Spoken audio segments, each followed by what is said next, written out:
Whenever I am feeling unaccomplished or like I'm being completely unproductive, I try and finish a book, and that does not normally go well for me. But yesterday I finished Crunchlet by Katie Shaw. This is a book about financial crisis as represented in literature, and it's really interesting. I really enjoyed reading it. I think this is the first literature-based non-fiction that I've read all the way through and really enjoyed. Normally I just use them whenever I have assignments, and I just kind of find the bits that I need and then take it back to the library. But this was really good. I feel a bit weird talking about this because Katie is my tutor, so when this video goes up I'll probably be in her seminar talking to her. I have to give a presentation the night that this goes up, and I also have to have finished the book that I haven't started yet. So that's my day today. But yeah, she looks at financial crisis and the impact that it has on family, the individual. It looks at consumerism mainly. Capitalism and consumerism, the effect on family, the effect on gender roles, the effect, how it caused an increase in divorce rate. She looks at how the financial crisis it's the 2007 to 8, the credit crunch, that one. She looks at how it was made masculine and the recovery was made feminine, and how it's the recessionista, which maybe I'm too young because this is something that I'm only just becoming familiar with, so I wasn't reading any of the books that were coming out as reactions to the crisis. So things like Confessions of a Shopaholic and Confessions of a Recessionista. Oh, I can't remember. Is that what it's called?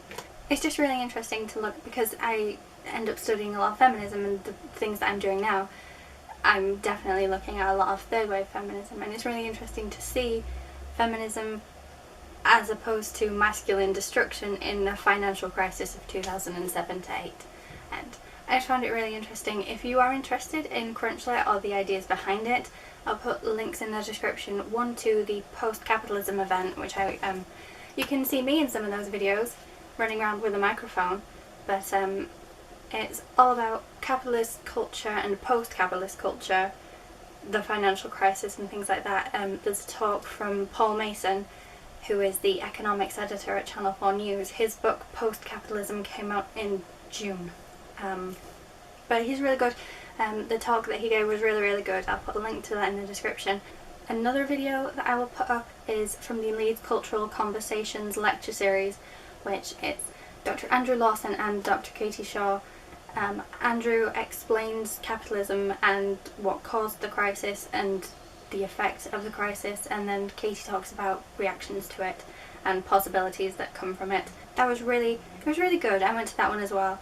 I think the Q&A is in that video because it's 51 minutes long, and I didn't watch it again because I was already there, so I didn't really need to watch it. But I would recommend watching that if you're interested in learning more about it, if you're interested in capitalism. This is a bit weird, but I'd also recommend it if you're interested in applying for English literature at university, specifically if you're looking at Leeds Beckett. I really like studying at Leeds Beckett, and one of the best things about studying at Leeds Beckett has been the tutors, and the person in the video, the Cultural Conversations video, Dr. Susan Watkins introduces it.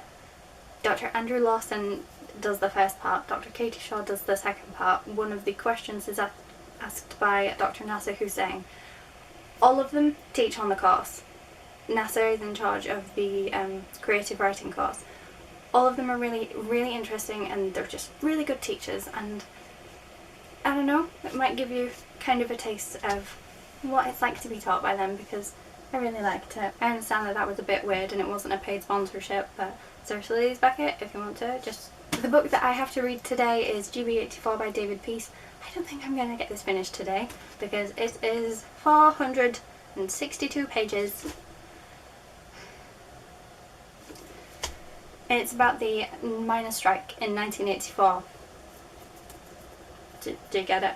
I was born in 1992, and the only thing I know about the miners' strike comes from watching Billy Elliot like 10 times at high school. Don't know why we watched it so much, But I understand that it's a really important piece of British history, but I don't know that much about it, and I don't know much about the book. All I know is that it's a bit strange to read, and Katie said that we may have to read it twice. You're killing me. Because it has kind of a double narrative. At the beginning of every chapter, it has a page like this, with 2 columns, and then the rest of the normal narrative. So we're supposed to read the chapters, the actual chapters first, and then go back and read the single pages, because it's like a dual narrative or a double narrative. It's interesting. It's a really interesting way to structure a book. Maybe a bit confusing, but yeah, I'm interested in reading this, and hopefully I'll get it finished before this video goes up, because I don't want to be unprepared from my seminar, because I just tried to get you all to go to Leeds Beckett. I'm not trying to, you know. So yeah, all other reading has been abandoned for this, because I actually remembered that I have to have this read in 3 days.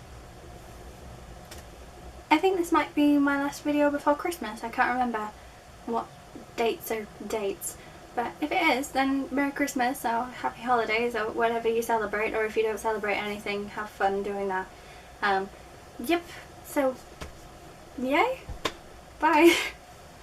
I will finish a video properly one day.